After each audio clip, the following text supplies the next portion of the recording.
Bab 22, Ala Yanzong menerima kantong kain itu, menimbang isinya. Daging kering serigala sudah jauh berkurang, yang tersisa hanya sekitar jumlah daging seekor kambing. Kemudian ia mengembalikan kantong itu kepada si kurus. Kami masih punya makanan, kalian saja yang menyimpannya, kata Ala Yanzong. Si kurus langsung menerima kantong itu, matanya berbinar biru, lalu berkata dengan nada penuh ketakutan sekaligus terharu, aku tak tahu harus bagaimana berterima kasih. Tidak hanya kalian tidak mempermasalahkan kesalahanku, tetapi kalian juga menyelamatkan nyawa kami dan bahkan masih memberi kami makanan. Bagaimana kami bisa membalas kebaikan ini? Si gemuk di sampingnya ikut berkata, pendekar muda benar-benar seorang yang berbudi luhur dan berhati mulia. Membalas kejahatan dengan kebaikan. Aku berterima kasih sekali lagi. Di sudut matanya, tampak ada air mata yang hampir jatuh. Ula Zitao, yang berdiri di samping, melihat interaksi mereka bertiga, lalu mendengus pelan, tampak tidak setuju dengan keputusan Ala Yanzong, tetapi tidak mengatakan apa-apa. Kemudian, Ala Yanzong berkata, tidak perlu membalas apapun. Daging kering itu kalian simpan saja. Tapi aku minta kalian mengembalikan kulit serigala itu padaku. Sebenarnya, ia ingin Ula Zitao tetap hangat saat bermalam di alam liar. 2 lembar kulit kambing terlalu kecil untuk menutupi seluruh tubuh. Ia khawatir jika terlalu lama terpapar embun dan angin malam, Ula Zitao bisa jatuh sakit. Si gemuk segera membuka buntalan dari punggungnya, lalu menyerahkannya kepada Ala Yanzong dengan wajah penuh rasa bersalah. Memang tak seharusnya kami mencuri dari pendekar muda. Aku benar-benar malu. Sekarang aku mengembalikan barang ini kepada pemiliknya dan meminta maaf. Setelah berkata begitu, ia membungkuk dalam-dalam. Ala Yanzong menerima kantong itu, menimbangnya sebentar, lalu merasakan bahwa memang isinya adalah kulit serigala. Kemudian ia menyerahkannya kepada Ula Zitao agar dibawa olehnya. Saat melihat ada bekas darah di kaki kiri si kurus dan darah di lengan kiri si gemuk masih merembes keluar, Ala Yanzong berkata, kalian berdua terluka. Lukanya masih segar, sebaiknya segera dibalut agar tidak terinfeksi. Setelah berkata begitu, ia maju untuk memeriksa luka mereka. Si gemuk tidak bisa lagi menahan air matanya dan mulai menangis. Sementara si kurus tersendat, seakan ingin ikut menangis tetapi berusaha menahannya. Sambil melepas bajunya, si gemuk bertanya dengan cemas, tapi kami tidak punya obat luka. Ala Yanzong menenangkannya, jangan khawatir, aku masih punya sedikit obat luka. Si kurus segera menjilat dengan sikap menjilat, pendekar muda benar-benar sangat baik hati. Namun, Ula Zitao di samping mereka menatap tajam dengan mata penuh kemarahan, sekali lagi mendengus kesal melalui hidungnya. Si kurus melirik dengan mata kecilnya, lalu segera menyingkir ke samping, sambil membalut luka mereka. Ala Yanzong mengajak bicara. Dari situlah ia baru memahami latar belakang si gemuk dan si kurus. Si gemuk bernama Ye Liheng, seorang wuzang pemimpin regu dalam pasukan penjaga kota Ania Binhai. Sehari-hari, ia bertugas berjaga dan berpatroli, bersikap sombong dan suka pamer kekuatan.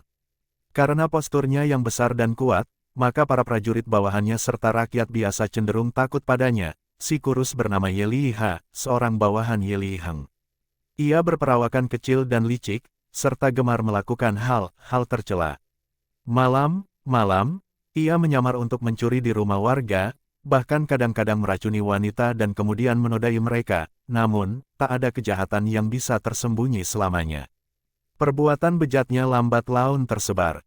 Para prajurit yang tahu menatapnya dengan jijik, bahkan Ye Liheng sendiri muak dengan kelakuannya, dijauhi oleh teman-temannya. Ye Liha merasa kesepian dan mencari perlindungan. Ia terus menjilat Ye Liheng, memanggilnya kakak meskipun mereka tidak memiliki hubungan darah. Pada awalnya, Ye Liheng tidak mengakuinya sebagai adik.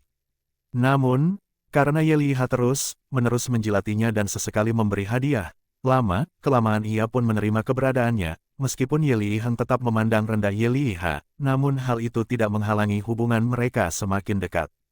Bahkan, ia justru membiarkan kebiasaan mencuri Ye Liha terus berkembang. Kadang-kadang, Ye Liheng pun mendapatkan bagian dari hasil curian itu.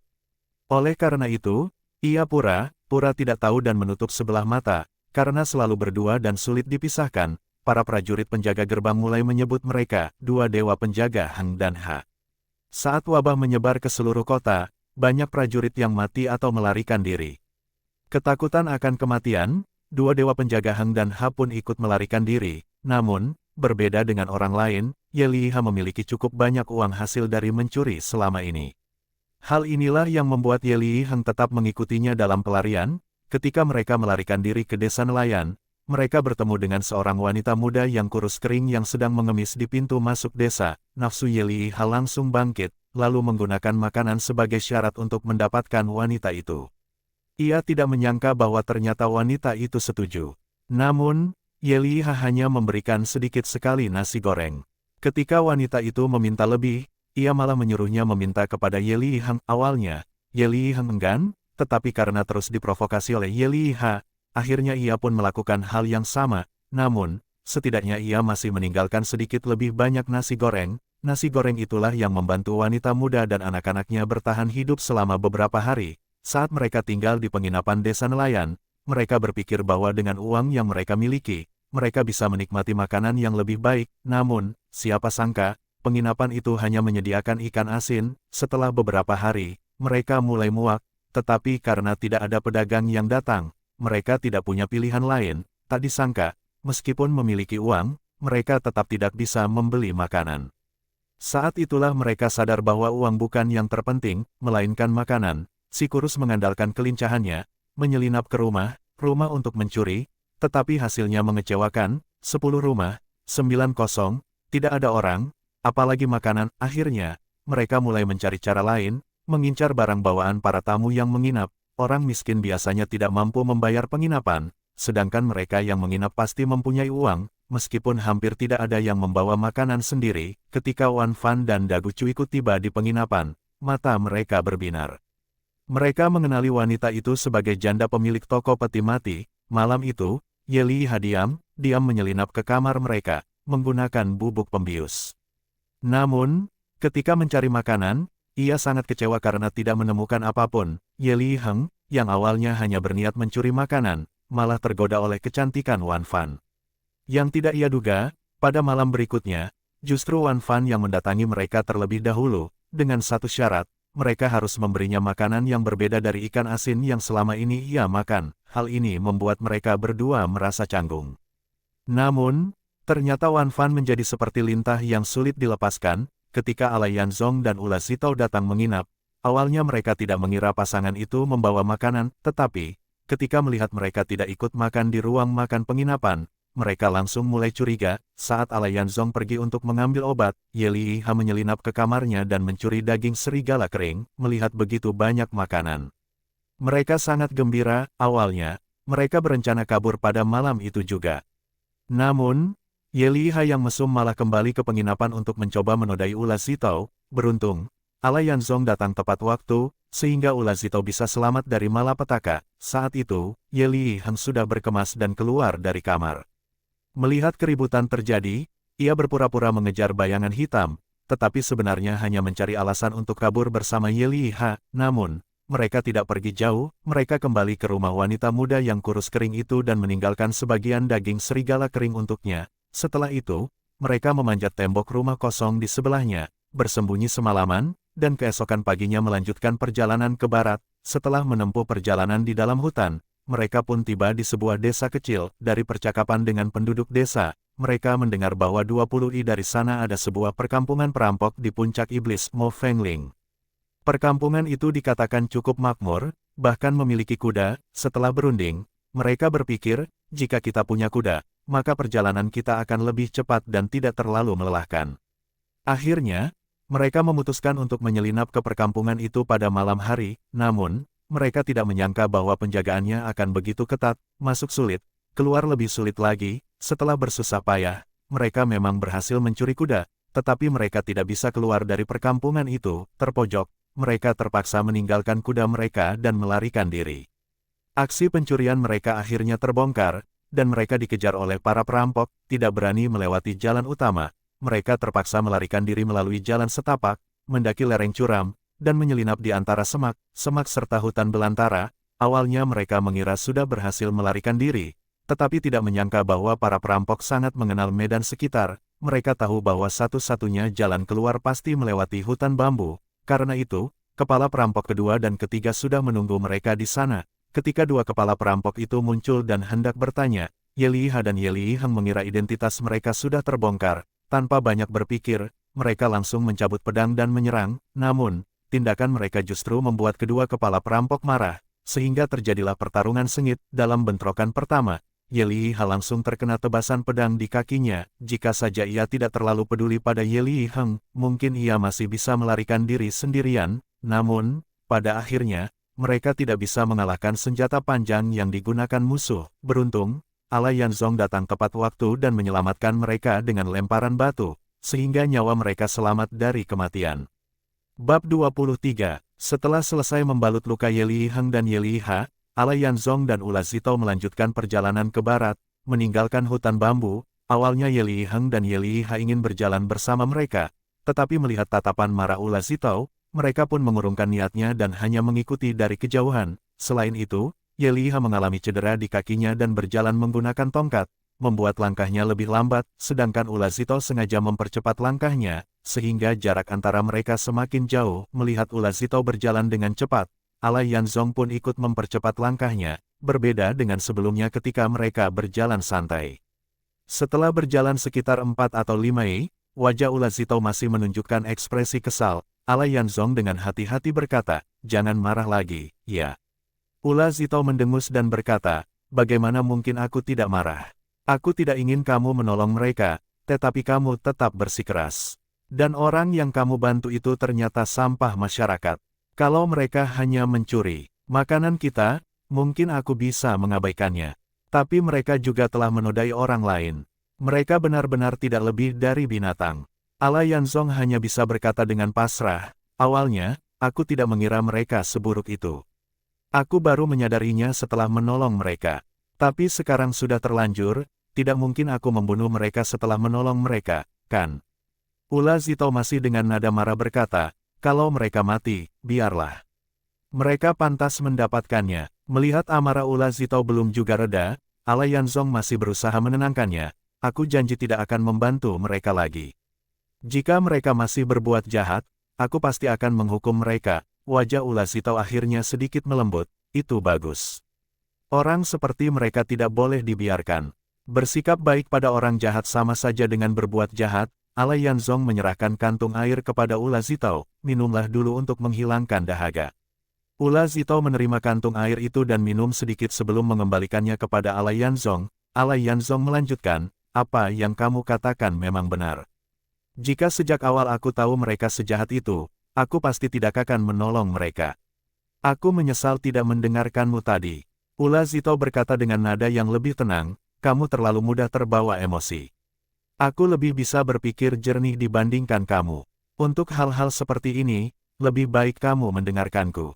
Ala Yanzong segera mengangguk, "Tentu, mulai sekarang aku pasti akan mendengarkanmu." Akhirnya wajah Ula Zitao tidak terlihat marah lagi. Dengan suara yang lebih lembut, dia berkata, "Setiap kebaikan maupun kejahatan harus memiliki batas. Orang jahat tidak selalu harus langsung dibunuh, mereka juga harus diberi kesempatan untuk memperbaiki diri. Namun, berbuat baik juga tidak bisa dilakukan tanpa batas, karena kerakusan manusia tidak akan ada habisnya." Mendengar kata-kata Ula Zitao, Ala Yanzong merasa bahwa apa yang dikatakannya memang masuk akal. Dalam hatinya, ia tidak bisa menahan rasa kagumnya terhadap Ula Zitao. Meskipun usianya 2 tahun lebih muda darinya, namun cara pandangnya terhadap sesuatu jauh lebih tajam dan mendalam. Jalan pegunungan yang mereka lalui kini lebih rata dan lurus dibanding sebelumnya. Tanpa sadar, mereka sudah menempuh lebih dari 10 perjalanan. Saat mereka berbelok melewati kaki gunung, mereka melihat sebuah sungai kecil yang mengalir jernih. Di sepanjang aliran sungai, terbentang jalan setapak yang mengarah ke barat. Di kaki gunung, terdapat sebuah persimpangan, di mana satu jalur menuju ke pegunungan yang lebih dalam. Mereka berhenti sejenak di persimpangan, aliran sungai yang jernih memperlihatkan ikan-ikan kecil yang berenang lincah di dalamnya. Gunung-gunung di sebelah selatan tidak terlalu tinggi, puncaknya landai, dan di lerengnya terdapat beberapa petak sawah bertingkat, di mana bunga-bunga kanola kuning dan hijau bergoyang tertiup angin. Sementara itu, gunung di sebelah utara menjulang tinggi, megah dan misterius, dengan puncaknya yang tampak menyentuh awan. Tak jauh dari sana, mengikuti aliran sungai, tampak sekitar 20 rumah beratap jerami. Dari tampilan desa ini, Ala Yanzong menyimpulkan bahwa ini pasti desa yang dikatakan oleh Ye Liyiheng dan Ye Liyiha. Berdasarkan penjelasan mereka, jalan di persimpangan ini adalah jalur menuju Mo Fengling, puncak iblis. Melihat adanya pemukiman, Ala Yanzong merasa sedikit bersemangat, bahkan merasakan kehangatan yang familiar. Hidup menyendiri di alam liar memang bisa sangat sepi dan menakutkan. Mungkin inilah alasan mengapa dia memilih untuk membantu Ye Liheng dan Ye Liha saat itu, bukan karena menyukai mereka, tetapi karena setidaknya mereka adalah wajah yang dikenalnya. Setelah 3 hari meninggalkan desa nelayan, Ula Zito tampak lebih gembira daripada Ala Yanzong saat melihat perkampungan ini. Setidaknya, malam ini mereka tidak perlu tidur di alam terbuka lagi. Ketika mereka semakin dekat dengan desa, Ala Yanzong memperhatikan bahwa rumah di sini tidak memiliki pagar. Begitu pintu rumah dibuka, yang terlihat langsung adalah pemandangan gunung yang megah. Mereka melewati sebuah jembatan kayu sederhana dan secara resmi memasuki desa. Tetapi anehnya, mereka tidak melihat satu orang pun. Ala Yanzong berjalan ke rumah pertama di pinggir desa, mengetuk pintu dan memanggil penghuni, tetapi tidak ada jawaban. Dia mencoba mengetuk pintu rumah berikutnya, hingga 4 atau 5 rumah lainnya, tetapi tetap tidak ada seorang pun yang membalas. Hal ini membuat Ala Yanzong merasa gelisah. Apakah desa ini juga sudah menjadi desa tidak berpenghuni? Matahari senja bersinar dari balik gunung, mewarnai langit dengan cahaya merah kemasan. Cahaya senja itu memantulkan warna kemasan pada desa kecil di bawahnya, menciptakan pemandangan yang indah namun terasa sunyi. Saat mereka hendak berbelok ke rumah ke-6 untuk mengetuk pintu, akhirnya mereka melihat seorang lelaki tua duduk di depan pintu rumah, bersandar di kursi bambu. Tampaknya orang tua itu berusia sekitar 70 tahun. Rambutnya sudah putih semua, meskipun hanya tersisa sedikit di kepalanya.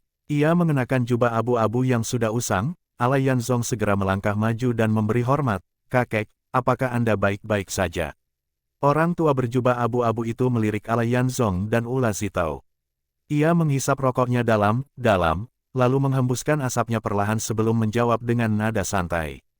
"Baik atau tidaknya aku tidak penting, yang penting kalian baik-baik saja." "Kakek, mengapa rumah-rumah di sini tampaknya tidak berpenghuni?" tanya Ala Yanzong, sambil menunjuk beberapa rumah di belakangnya. Orang tua berjubah abu-abu mengetuk pipa tembakaunya dengan ringan ke batu, mengeluarkan abu rokoknya. Lalu, ia mengisinya kembali dengan tembakau, menyalakan dengan batu api, dan mengisapnya dalam-dalam 2 kali. Asap putih mengepul di sekeliling kepalanya sebelum tertiup angin dan menghilang. "Bukan tidak ada orang, mereka hanya tidak mau membuka pintu untukmu." Mendengar jawaban ini, Ala Yanzong terkejut. "Mengapa begitu, kakek? Desa ini kecil, penduduknya sedikit, dan tidak sanggup kehilangan lebih banyak orang lagi. Sekarang, mereka takut pada orang-orang yang datang dari arah timur." Setelah mendengar penjelasan itu, Ala Yanzong langsung mengerti, desa ini juga terkena wabah. Para penduduk takut berinteraksi dengan orang asing. "Lalu, mengapa kakek tidak takut?" Orang tua itu tertawa, "Hidup sampai usia 70 saja sudah jarang terjadi. Aku ini sudah 75 tahun, dan sudah lama melihat hidup dan mati dengan tenang. Apa yang perlu ditakutkan? Tapi wabah ini datang dari timur, dan beberapa orang di desa ini sudah meninggal, baik yang tua maupun yang muda. Itu sebabnya mereka takut dan tidak mau menerima orang asing lagi." Ala Yanzong melangkah maju, memberi hormat dengan hormat. "Kakek, aku seorang tabib. Aku bisa mengobati wabah ini. Apakah masih ada penduduk desa yang terjangkit?" Mendengar kata itu, mata orang tua itu berbinar. "Oh, tadinya kupikir kamu hanya seorang pendekar muda, ternyata kamu juga seorang tabib." Khawatir orang tua itu tidak percaya, Ala Yanzong segera melepas ranselnya, mengambil seikat ramuan obat dan berkata, "Kakek, lihat ini, aku selalu membawa ramuan untuk mengobati penyakit." Orang tua berjubah abu terkejut, lalu berkata, "Jika kamu benar-benar bisa menyembuhkan penyakit ini, maka itu akan menjadi anugerah besar bagi desa kami. Masih ada beberapa orang di desa ini yang belum pulih, jika mereka sembuh, penduduk desa pasti akan membuka pintu mereka lagi." Ala Yanzong bertanya, "Lagi, kakek, bisakah kakek ceritakan apa yang telah terjadi di desa ini akhir-akhir ini? Ambillah 2 kursi dari dalam rumah, aku akan menceritakannya dengan perlahan." Ala Yanzong dan Ula Zito menurunkan barang-barang mereka ke atas batu, lalu mengambil kantong air dan minum. Ala Yanzong masuk ke dalam rumah, mengambil 2 kursi bambu, lalu meletakkannya di hadapan orang tua itu. Keduanya duduk dan bersiap mendengarkan. Orang tua berjubah abu-abu kembali mengisi tembakau di pipa rokoknya, menyatakannya, mengisap dalam-dalam, menghela napas, lalu mulai menceritakan kejadian yang menimpa desa kecil ini dalam beberapa waktu terakhir. Bab 24 Desa pegunungan ini bernama Tauhualuo, dihuni oleh belasan keluarga dengan lebih dari 50 penduduk yang telah tinggal di sini turun-temurun. Mata pencaharian utama mereka adalah bertani dan beternak. Desa ini selalu damai, penduduknya hidup rukun, dan setiap keluarga hidup dengan tenteram. Namun, karena letaknya terpencil, jarang ada gadis dari luar desa yang menikah ke sini. Meski aman, tapi desa ini tidak berkembang pesat, justru karena letaknya yang terpencil, desa ini jarang tersentuh oleh peperangan. Satunya konflik yang pernah terjadi adalah 20 tahun yang lalu, saat dua pasukan bertemu di sini dan bertempur dalam pertempuran tak terduga, yang membuat para penduduk desa terganggu. Seluruh penduduk desa, tua dan muda, melarikan diri ke dalam hutan selama lebih dari sebulan untuk menghindari kobaran perang. Sejak saat itu, tidak ada pertempuran di daerah ini lagi. Tempat ini adalah sudut yang terlupakan oleh pemerintah. Satunya momen pemerintah datang adalah 16 tahun yang lalu, ketika kota Benteng Waikiki mengirim pejabat untuk mencatat penduduk desa setelah negara baru didirikan. Sejak saat itu, tidak ada pejabat yang datang lagi. Meskipun pemerintah tidak pernah kembali lagi, desa ini tidak sepenuhnya tanpa perlindungan. Sehari-hari, desa ini berada di bawah perlindungan kelompok perampok dari puncak iblis Mofengling. Sebagai gantinya, desa ini bertindak sebagai pos pengamatan. Jika ada pergerakan dari luar gunung, mereka akan segera memberitahu puncak iblis. Saat terjadi musim paceklik, kelompok puncak iblis akan membantu menyediakan makanan bagi penduduk desa agar bisa bertahan dari masalah kelaparan. Biasanya, hanya ada beberapa pedagang kecil yang lewat, menukar alat pertanian, garam, dan kebutuhan sehari-hari dengan penduduk desa. Orang-orang dari puncak iblis juga kadang datang untuk berdagang. Siklus ini berlangsung bertahun-tahun, menjaga desa tetap tenang, karena jalan pegunungan sulit dilalui. Kafilah dagang besar tidak pernah melintas di sini. Jarak dari desa ini ke tempat lain, ke arah timur, menuju Ania Binhai, membutuhkan 3 hingga 4 hari perjalanan. Dalam perjalanan, masih ada desa nelayan yang bisa menjadi tempat singgah. Ke arah barat, menuju kota Benteng Waikiki, membutuhkan 7 hingga 10 hari perjalanan. Tidak ada desa lain di sepanjang jalan. Bahkan dengan menunggang kuda, perjalanan tetap memakan waktu 3 hingga 4 hari. Karena itu, bepergian bukan hal yang mudah, dan sulit bagi seseorang untuk keluar dari gunung sendirian. 2 bulan yang lalu lintas manusia tiba-tiba meningkat, jumlahnya semakin banyak. Pada puncaknya, dalam sehari ratusan orang melintasi desa ini. Namun, 20 hari terakhir, jumlah orang yang lewat semakin sedikit, kadang hanya 1 atau 2 orang dalam sehari. Semua orang yang melintas berasal dari timur, menuju kota Benteng Waikiki.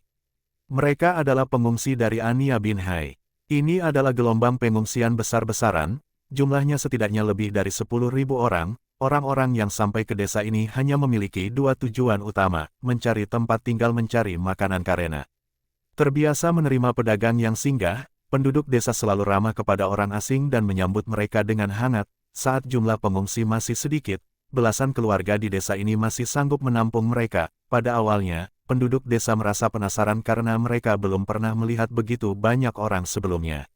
Namun, seiring berjalannya waktu, semakin banyak orang yang melintas, hingga belasan rumah jerami di desa itu tidak mampu menampung mereka lagi. Menjelang malam, halaman rumah, belakang rumah, hingga sudut-sudut gunung dan bawah pohon semuanya dipenuhi oleh para pengungsi yang tidur di alam terbuka. Ini bukanlah sebuah tanda kemakmuran, tetapi malah menjadi beban bagi desa kecil ini. Persediaan makanan musim dingin di rumah penduduk sudah lama habis. Para pengungsi yang terus berjalan ke barat tidak memiliki persediaan makanan untuk dibeli atau diberikan, bahkan ayam, bebek, babi, dan domba yang dipelihara oleh penduduk desa pun telah habis disembelih dan dimakan. Tidak ada ternak yang tersisa lagi. Meskipun kekurangan makanan, para penduduk desa tidak terlalu khawatir, karena benteng di puncak iblis masih akan mengirimkan bantuan untuk membantu mereka bertahan hidup. Yang lebih mengkhawatirkan bagi mereka adalah wabah penyakit yang menyebar. Arus manusia yang begitu besar juga membawa wabah penyakit ke desa mereka. Kontak yang terlalu sering dengan orang luar menyebabkan beberapa warga desa terinfeksi tanpa mereka sadari bagaimana penularannya terjadi. Setelah para pengungsi berlalu, penduduk desa mulai jatuh sakit satu persatu. Akhirnya ada beberapa yang meninggal dunia, baik yang tua maupun muda, yang lemah maupun yang kuat. yang lebih mengerikan lagi, meskipun tidak ada orang luar yang melintas lagi, masih saja ada penduduk desa yang terus jatuh sakit dan meninggal. Akibatnya, kini setiap keluarga mengurung diri di rumah masing-masing, tidak saling berinteraksi. Desa kecil ini berubah menjadi tempat yang sunyi dan sepi, seperti telah ditinggalkan. Setiap 3 hingga 5 hari sekali, benteng di puncak iblis akan mengirimkan bahan makanan. Di benteng itu memang ada seorang tabib, tetapi keterampilan medisnya terbatas dan ia tidak dapat menghentikan wabah ini. Ketika nama puncak iblis disebut, Ala Yanzong langsung tertarik. Ia pun bertanya kepada lelaki tua berbaju abu itu tentang 2 pemimpin di benteng tersebut, yaitu wakil kepala kedua, Mo Ling Qingfeng, dan wakil kepala ketiga, Mo Ling Yanyu. Melihat Ala Yanzong bisa menyebut 2 nama pemimpin benteng itu, lelaki tua berbaju abu-abu itu tertawa dan berkata, nampaknya anak muda ini cukup mengenal puncak iblis. Aku dan desa ini memiliki hubungan erat dengan benteng tersebut. Jika melihat dari garis keturunan, 2 pemimpin itu harusnya memanggilku kakek. Atas permintaan Ala Yanzong, lelaki tua berbaju abu-abu itu pun menceritakan asal-usul benteng di puncak iblis. Dulu, benteng itu hanyalah sebuah desa kecil. Penduduknya berasal dari desa ini juga, tetapi mereka pindah ke pegunungan dan membangun pemukiman baru. Selama ratusan tahun, tempat itu menjadi semacam surga tersembunyi. Hampir tidak ada orang luar yang mengetahuinya, sehingga mereka tidak tersentuh oleh kekacauan dunia luar. Namun, sekitar 20 tahun yang lalu, ketika perang berkecamuk di seluruh negeri, banyak pengungsi yang melarikan diri ke gunung untuk mencari perlindungan. Akhirnya mereka berkumpul di benteng puncak iblis. Benteng itu mempunyai lebih dari 1000 hektar tanah datar, di mana para pendatang bisa membangun rumah, bertani, dan menjalani kehidupan yang damai. Namun, seiring bertambahnya jumlah penduduk, desa itu pun semakin padat. Tanah yang tersedia menjadi semakin terbatas. Konflik mulai muncul ketika penduduk asli dan para pendatang berebut lahan. Pada akhirnya, mereka terbagi menjadi 2 kubu, satu terdiri dari penduduk asli, dan satu lagi terdiri dari para pendatang. Pertikaian bersenjata menjadi hal yang biasa di desa tersebut, sering kali menimbulkan korban luka dan mengganggu ketenteraman pemukiman. Akibatnya, desa di puncak iblis sempat mengalami kekacauan yang cukup serius. 18 tahun yang lalu, ketika perang antara para penguasa daerah mencapai puncaknya, salah satu pasukan mengalami kekalahan telak, hampir seluruh bala tentaranya terbunuh. Panglima mereka tewas secara misterius di tangan pihak yang tidak diketahui, dan sebagian besar perwira tinggi pun gugur dalam pertempuran. Hanya tersisa seorang jenderal bawahan yang berhasil memimpin kurang dari 100 prajurit yang tersisa untuk melarikan diri. Dalam pelariannya, mereka tiba di desa kecil Tau Hualuo, tetapi desa itu tidak mampu menampung mereka. Pada waktu itu, lelaki tua berbaju abu adalah kepala desa di sana. Jenderal tersebut dengan penuh ketulusan memohon kepada kepala desa agar menerima mereka. Demi bertahan hidup, para prajurit bersedia meletakkan senjata dan kembali menjadi petani. Mereka tidak ingin terlibat lagi dalam perang yang tak berkesudahan, karena tuan mereka sudah gugur dan mereka sudah kehilangan semangat untuk berperang. Melihat ketulusan dan kesungguhan jenderal tersebut, yang bahkan rela merendahkan dirinya demi keselamatan 100 prajuritnya, kepala desa menjadi terharu. Ia pun mengusulkan agar mereka berlindung di benteng puncak iblis. Namun, ia memperingatkan bahwa desa di sana tidak harmonis dan sering terjadi konflik antar warga. Jenderal itu menanggapinya dengan keyakinan bahwa ia bisa mengatur dan menenangkan desa tersebut. Kepala desa berpikir bahwa jika benteng di puncak iblis bisa dikelola dengan baik, sehingga penduduknya bisa hidup tentram, itu akan menjadi sebuah pencapaian besar dan berkah bagi masyarakat sekitar.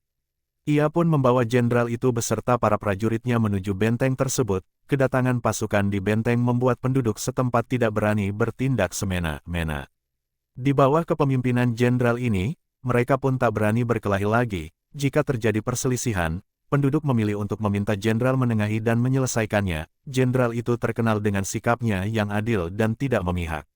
Ia selalu berpegang pada prinsip yang jelas, sehingga ia sangat dihormati oleh para penduduk. Ketika penduduk mengetahui bahwa jenderal tersebut dan para prajuritnya berencana untuk menetap secara permanen di desa, mereka menyetujuinya dengan suara bulat dan secara resmi mengangkatnya sebagai kepala desa. Jenderal itu memiliki wibawa yang sangat besar, sehingga kata-katanya selalu dihormati dan ditaati. Secara bertahap, ia berhasil membangun kembali desa dan mengaturnya dengan baik. Tidak ada pencurian lagi. Tidak ada lagi warga yang menutup pintu rumah mereka di malam hari. dan penduduk mulai hidup dengan penuh kedisiplinan serta rasa hormat satu sama lain. Pertikaian yang sering terjadi dulu pun berakhir, sebagian besar prajurit yang ia bawa mulai berkeluarga dan menetap di desa. Mereka yang tidak ingin menikah dan berkeluarga kemudian membentuk satuan penjaga desa untuk melindungi benteng. Ia juga menetapkan aturan desa yang adil dan diterima oleh seluruh penduduk.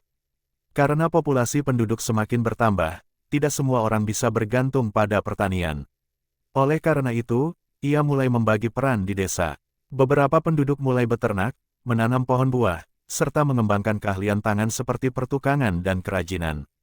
Seiring waktu, benteng itu menjadi hampir mandiri sepenuhnya. Jenderal itu kemudian membentuk kembali pasukan penjaga desa dan melatih mereka sesuai standar militer. Bukan untuk berperang, melainkan semata-mata untuk menjaga benteng agar tetap aman. Para mantan prajurit senior mengajarkan ilmu pedang, tombak, dan teknik bertarung kepada para pemuda berbakat. Mereka yang memiliki kemampuan bela diri tinggi dan diakui oleh banyak orang kemudian diangkat menjadi pemimpin.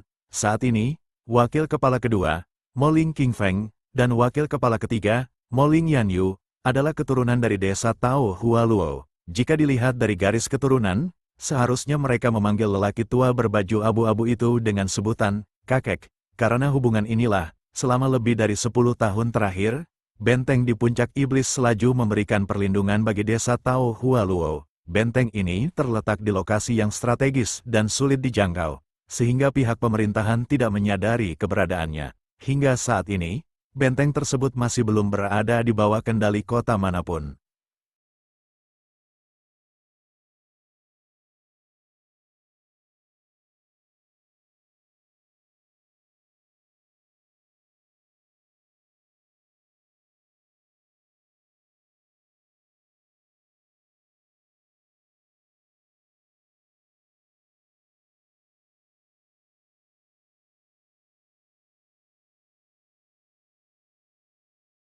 Bersambung